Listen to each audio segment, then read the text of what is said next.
In 2008, a 16-year-old girl in Hong Kong vanished. Police launched an investigation and found traces of her at a pork stall in Kowloon.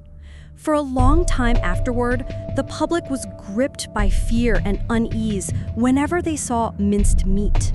Rumors circulated that the young girl, a prostitute, had been brutally murdered, dismembered, and mixed with pork to be sold at the market. Why was the young girl murdered? How did the story unfold? Next, let's turn back time to April 29, 2008. On Tuesday, April 29, 2008, at the Tai Po District Police Station, a mother and daughter, the Wongs, arrived with worried expressions to file a report. Mrs. Wong stated that her youngest daughter, Wang Jiamei, 16, had been missing for 3 days.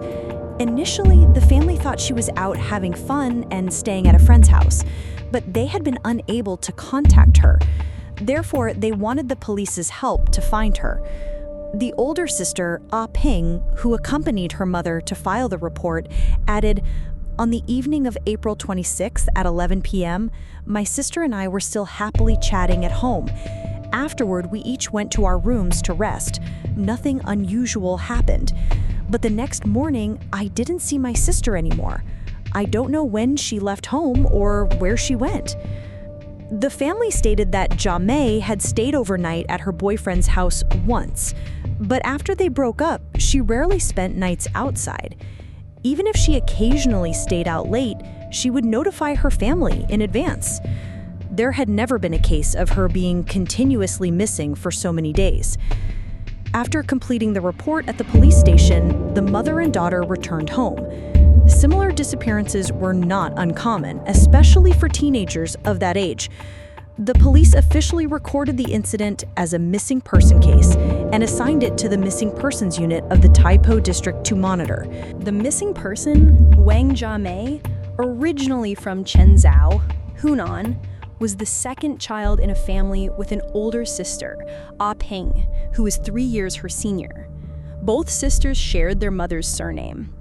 When Wang Jiamei was 3 years old, her parents divorced due to incompatibility.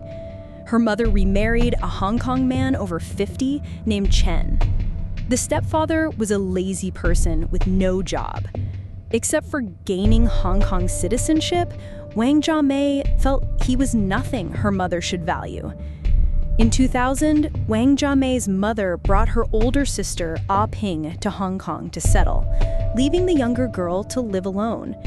Some said she stayed in her hometown of Chenzhou, while others said she was sent to live in Dongguan. In short, Wang Jiamei experienced a childhood filled with loneliness. In 2005, at the age of 14, she was finally brought to Hong Kong to reunite with her mother, sister, and the stepfather she barely knew. The family's economic situation was not well off. Her mother had to make a living by collecting garbage.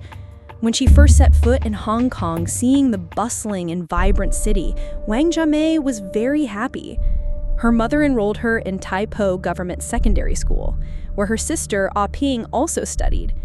Wang Jiamei was a very good student. In 8th grade, she won the SEMA Now Award, an award for students who achieved excellent results in at least one of 3 subjects: mathematics, Chinese, and English. She also won awards in Cantonese and English recitation competitions and received a school scholarship for 2 consecutive years. However, Wang Jiamei's relationship with her friends and teachers was not good. In the eyes of her friends, she was introverted, stubborn, and quiet. Outside of school, her relationship with her stepfather was also very poor, and the two often argued. In 2007, Wang Jiamei enrolled in an external modeling course. However, due to her ordinary appearance and physique, she received almost no modeling offers. She lied to her family, claiming to be a model assistant, earning about 20,000 to 30,000 Hong Kong dollars per month. However, she quit soon after. Wang Jiamei liked beauty, enjoyed makeup and nice clothes, and often shared clothes and shoes with her sister. The two sisters even enrolled in a makeup course together, attending 3 sessions a week. In January 2008, perhaps wanting to help her family alleviate their financial burden, Wang Jiamei, then in 10th grade, told her family that she wanted to drop out of school. Although her mother and sister tried their best to persuade her, she was firm in her decision, believing that studying more was useless. Finally, Wang Jiamei dropped out of school and stepped into society. She began to indulge in a debauched lifestyle, frequently visiting entertainment venues, associating with all sorts of people, and sometimes even staying out overnight without returning home. After the incident, police went to Wang Jiamei's apartment in the Taiwan estate, Taipo. This was a public housing estate provided by the Hong Kong government for low-income individuals, home to many new immigrants. Wang Jiamei lived in an apartment in block Hoa. Police checked the computer usage history in Wang Jiamei's bedroom and discovered that she was an escort girl. She had registered an account on an adult forum, posted many provocative photos, and publicly listed her service prices. Additionally, she used 2 MSN accounts to communicate with clients. Records showed that on April 13th, Wang Jiamei posted on the forum and arranged to meet a client late at night. More than a week later, someone left a comment reviewing her service. Sometimes she even provided escort services, such as walking or shopping with clients. Contact with strangers always carried many risks, and no one could guarantee Wang Jiamei's safety. Based on her social connections, the police concluded she might be in danger. After many days of her disappearance, Wang Jiamei's family had no idea about her escort activities. Her sister, Ah Ping, told the police that the two sisters were very close and often confided in each other. However, at some point, Wang Jiamei's mood began to turn gloomy, as if she was hiding something unhappy. Gradually, Ah Ping noticed that her sister was associating with many new friends outside of society, aged between 20 and 50. Wang Jiamei frequently talked on the phone with others in the evening, and sometimes even stayed out overnight. When asked by her family, she only said she was dating a boyfriend, but never brought him home. Ah Ping knew her sister often used MSN to chat with people, but she couldn't believe her sister would do such things. Normally, Wang Jiamei only browsed beauty websites and occasionally went karaoke. After investigating Wang Jiamei's relationships, police became concerned for her safety. The incident was quickly reported in the media to seek clues from witnesses. On May 5th, a man named Ah Bong came to the police station stating he had met Wang Jiamei. Ah Bong was a programmer and could be considered a regular client of Wang Jiamei. In April 2008, Ah Bong saw Wang Jiamei's information on the forum and arranged to meet her on April 20. He paid 1,500 Hong Kong dollars, approximately 4.8 million VND at current rates, for that meeting.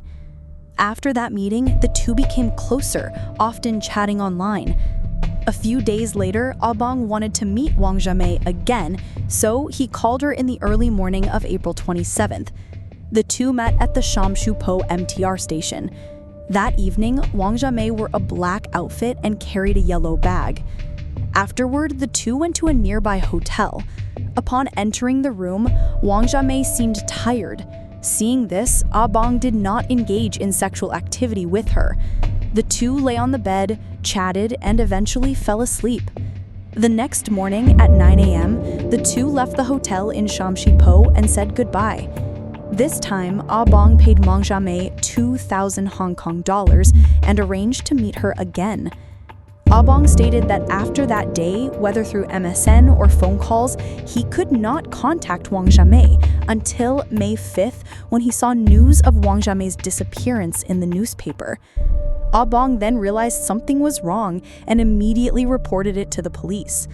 The day Wang Jiamei disappeared was also the day she left the hotel with Ah Bong, and Ah Bong was also the last person known to have met Wang Jiamei. Therefore, Ah Bong naturally became a suspect for the police. However, after investigation, the police confirmed that Bong's testimony was true, so they cleared him of suspicion. According to Bong, that night in the hotel room, Wang Jiamei confided in him that she wanted to earn money to give her mother a better life. Wang Jiamei had been defrauded by a modeling agency. Not only did she not earn money, but she also owed the company 50,000 Hong Kong dollars. Afterward, Wang Jiamei gradually paid back over 50,000, but on the evening of April 26th, the modeling agency called again, demanding she pay an additional 10,000 in interest before May.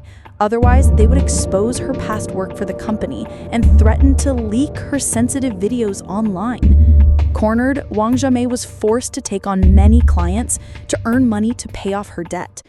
Police speculated that after parting ways with Bong, Wang Jiamei went to meet another client, and this person might be related to her disappearance. Checking Wang Jiamei's call log, police found that the last call she made was at 1:04 p.m. on April 27th at the Sham Shui Po MTR station.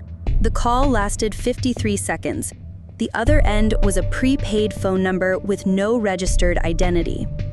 According to Wang Jiamei's MSN chat history, at 9:16 a.m. on April 27th, someone arranged to meet her at the Sham Shui Po MTR station at 1 p.m. on the same day. This person instructed Wang Jiamei to call when she arrived, and then they would pick her up at the MTR station. The phone number left by this person matched the number Wang Jiamei last called. Through the IP address, police traced this person's MSN message to a computer in the Yan Fat building on Shek Yep Mi Street, not far from the Sham Shui Po MTR station. A week later, on May 6th, a 30-year-old man named Day came to the police station with a panicked expression.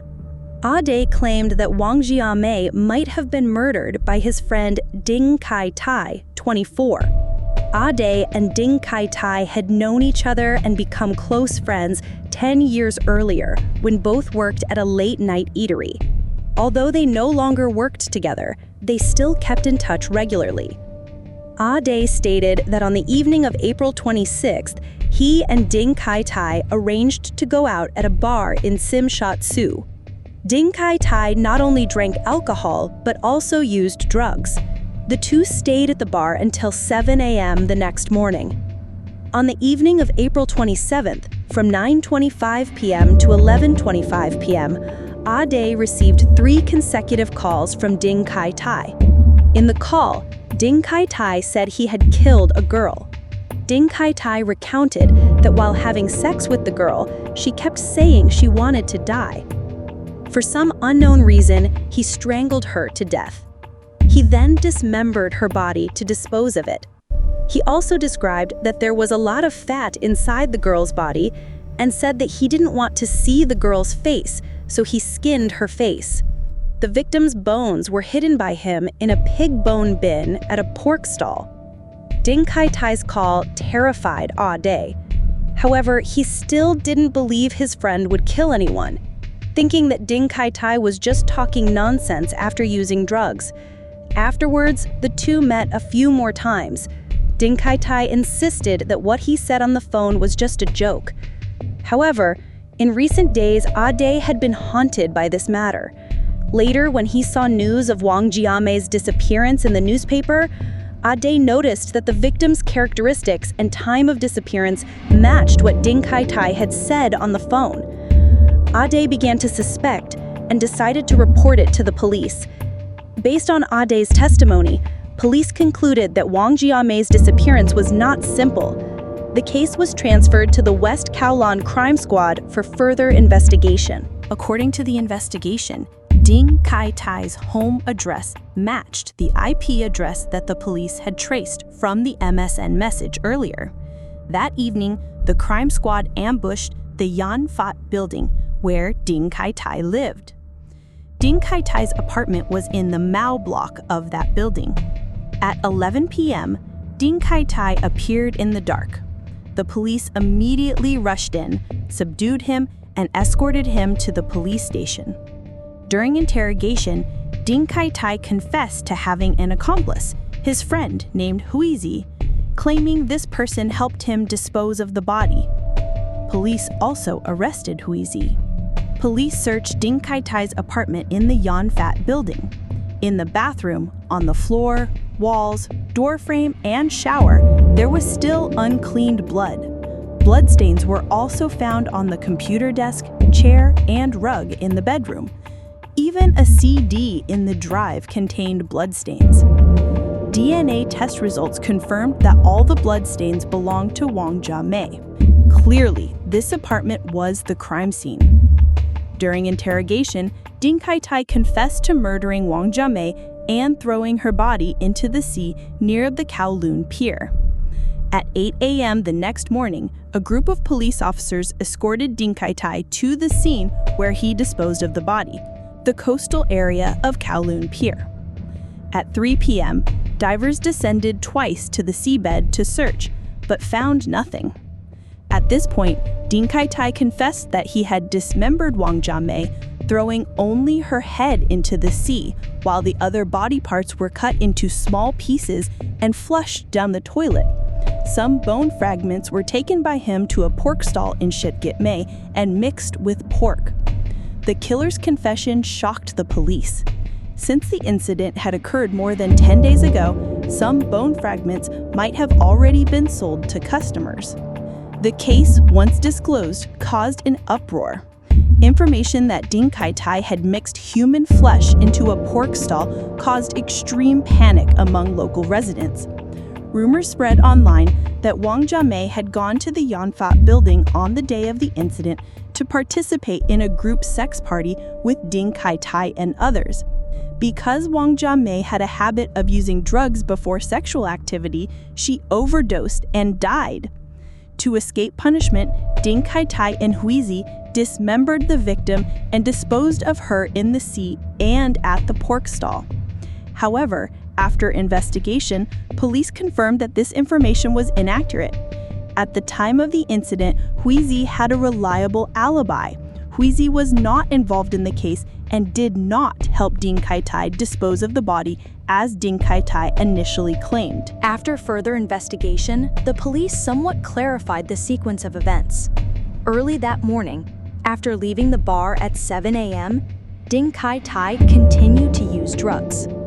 Upon returning home, he still felt high and couldn't sleep.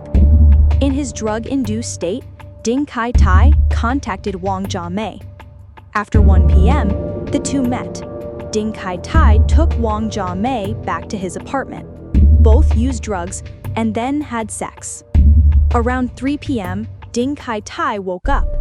He was shocked to find Wang Jiamei lying motionless on the bed, frothing at the mouth, her body cold. She was dead. Ding Kai Tai realized he had killed someone, but couldn't recall the specific details, only believing he had strangled the victim for about 1 to 2 minutes. Initially, Ding Kai Tai was terrified when faced with Wang Jiamei's death, but only after 5 to 10 minutes of panic, a plan to dismember and dispose of the body flashed in his mind. Ding Kai Tai chose to dismember the body because he thought it would be harder to detect. He spent 6 hours dismembering Wang Jiamei. Just draining the blood took 15 to 20 minutes. During the process of handling the body, he found it difficult to skin and butcher at the same time, so he came up with the idea of skinning first, then butchering the meat, similar to how pigs are slaughtered. To avoid clogging the toilet, he cut the body into small pieces and divided them to flush multiple times. When dealing with fingers and toes, he flushed water each time he disposed of one, ensuring they all went down. At 10 p.m., Ding Kai Tai began to process the bone parts that could not be flushed down the toilet, such as arm bones, leg bones, and spine. He decided to remove all the flesh, making them no longer resemble human bones, to easily mix them with pork later. Next, he took the victim's head on a bus to Kowloon Pier and threw it into the sea. Aside from the head, which was disposed of in the sea, the remaining 10 body parts were divided by Ding Kai Tai into 2 portions and thrown into a pork stall at the Shepkip-mai market. Before his arrest, Ding Kai Tai continued to live normally, eating, drinking, and having fun. During this time, he called Ah Dae a few times, and this action helped the police find him. Police asked Ding Kai Tai if he had ever worked in anatomy or as a pork butcher, or if he had taken photographs of the dismemberment process, but he denied everything. Every step taken by Ding Kai Tai was meticulously calculated, even why he took the victim's head on a bus to dispose of it and then took a bus home. He believed that taking the bus would be less likely for the police to check, minimizing the risk to the lowest level. After Ding Kai Tai's arrest, psychiatrists from Castle Peak Hospital visited him. Ding Kai Tai stated that he had been treated for mental illness at the age of 8, began engaging in prostitution at 16, used drugs from late 2001, and viewed pornography websites from 2002. Some experts pointed out that if Ding Kai Tai's statement was true, he might have suffered from automatism caused by drugs.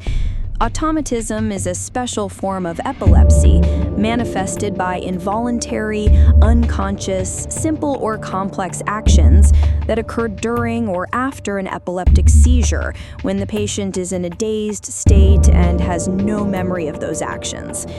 However, according to the director of the hospital's addiction treatment center, there is no medical literature documenting cases of drug abuse that can cause automatism. Ding Kai Tai's claim of not remembering the killing process might be a lie. During the dismemberment, small body fragments were flushed down the toilet multiple times. Wastewater from the building flowed through the Chung So-wan pumping station and several septic tanks, then was transferred to the Nugichi-wan sewage treatment plant. This plant processes millions of cubic meters of wastewater daily for the harbor area and 2 seas. After treatment, the wastewater is discharged into the sea. These facilities operate 24/7. Searching for body fragments in this complex wastewater system was like looking for a needle in a haystack. However, recently some residents living near the crime scene reported a foul odor, similar to dead rats, emanating from the drains of a real estate company and a jeans shop on the ground floor of the building. Upon receiving the report, police contacted the Drainage Services Department to coordinate the investigation. On May 8th, Drainage Services Department personnel searched for body fragments in the sewer system and some manholes near the crime scene. When tapping on a drain pipe, they detected an unusual sound, suspecting an obstruction inside. The next evening, they made a breakthrough discovery. From the sludge dredged from the manhole, they found more than 20 pieces of suspected human flesh. DNA test results later confirmed that the flesh belonged to Wang Jiamei. As for the victim's head, although police expanded the search area on the seabed near Kowloon Pier, they still did not yield any results. The perpetrator, Ding Kai Tai, also known as Fat Tai, 24, was 1.77 meters tall, weighed 95 kilograms, and was born in Hong Kong. He was the second of 4 siblings. Ding Kai Tai was a rebellious child, often causing trouble and fighting. At the age of 5, during a family trip to mainland China, Ding Kai Tai was involved in a serious traffic accident. The accident caused him a brain injury, and he witnessed his mother's death. After the accident, his maternal family blamed Ding Kai Tai's father for his mother's death. 2 years later, Ding Kai Tai's father remarried, and the family moved to Nam Shan Village. His stepmother and her children lived quite harmoniously. At the age of 8, due to his hot temper and learning difficulties, Ding Kai Tai's family took him to the hospital for psychological evaluation. After being diagnosed with an emotional disorder, Ding Kai Tai was sent to a special school for children with disabilities. At 15, for assaulting others, Ding Kai Tai was sent to a reformatory for psychological counseling. Ding Kai Tai dropped out of school in 6th grade. He then worked as a delivery person for a late-night eatery and also worked as an air conditioner installer at a construction site.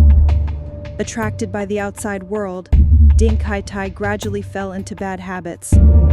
He once took drugs to the point of vomiting and nosebleeds, but enjoyed the exhilarating feeling the drugs brought. Ding Kai Tai plunged into a debauched life. Even when he had a girlfriend, he still liked to frequent prostitutes. According to the owner of the late-night eatery where Ding Kai Tai once worked, his income at that time was over 4,000 Hong Kong dollars. He only worked for half a year before quitting. With his dyed blonde hair and obese physique, people called him Fat Tai. Ding Kai Tai often boasted about his experiences with prostitutes and also got into arguments with others over money. His behavior was no different from a thug. Some former colleagues said Ding Kai Tai was a braggart, lazy, and only wanted to enjoy life. He spent money like water, then borrowed from friends. Ding Kai Tai always wanted to make quick money. He once borrowed 60,000 Hong Kong dollars from a financial company and spent it all in a short time. After that, he continued to borrow an additional 200,000 Hong Kong dollars from the company. Because he could not repay his debt, Ding Kai Tai was forced to move to avoid his creditors. In the eyes of his close friend Addy, Ding Kai Tai was cunning, but hot-tempered, easily irritable, and often used profanity. In June 2007, Ding Kai Tai, then 23, rented an apartment on the second floor of the Yan Fat building on Shek Kip Mei Street for 2,000 Hong Kong dollars a month. Later, this apartment became the scene of the horrifying murder. A year after the incident, in July 2009, the trial of the case opened at the Hong Kong High Court. The defendant, Ding Kai Tai, was charged with murder and preventing the lawful burial of a body. In court, the defendant, Ding Kai Tai, pleaded guilty to his actions. After 6 days of trial, the court rendered its verdict. The defendant, Ding Kai Tai, was found guilty of murder and sentenced to life imprisonment. He was also found guilty of preventing the lawful burial of a body and sentenced to 4 years in prison. The combined sentence was life imprisonment. In the same year, in November, Addict, the close friend who exposed Ding Kai Tai's crime and helped the police solve the case, was invited to attend the 2009 Outstanding Citizen Award ceremony. Upon receiving the Outstanding Citizen Award, Addict was deeply moved. He was the only one to receive the award without feeling happy. Addict shared, "My feelings are very complex. He, meaning Ding Kai Tai, really killed someone. Sometimes I can't forgive myself." In 2015, the film Port of Call, adapted from this case, was released and once again sparked a wave of public debate. The case still has some unanswered questions. Did Ding Kai Tai truly commit the serious crime in an unconscious state? If not, what was his motive for murder? Perhaps only Ding Kai Tai himself knows the truth. The Wang Jia-mei case closed, leaving the people of Hong Kong with shock and an unending obsession. The image of the female student with a radiant smile and aspirations for a better life forever stopped in that cold apartment. Her wrongful death is a warning about the traps lurking in a bustling society, where the bright lights cannot cover all the dark corners. Ding Kai Tai had to pay for his heinous crime behind bars, but no sentence can soothe the pain and loss of Wang Jia-mei's family. This heartbreaking story is also an earnest plea to every family. Cherish, understand, and be tolerant of your children, because only love has the power to guide innocent souls through temptation towards a brighter future. Perhaps somewhere in heaven, Wang Jia-mei will find peace and liberation from the weary struggles of her life. This concludes today's video. and I look forward to seeing you in the next one. Goodbye.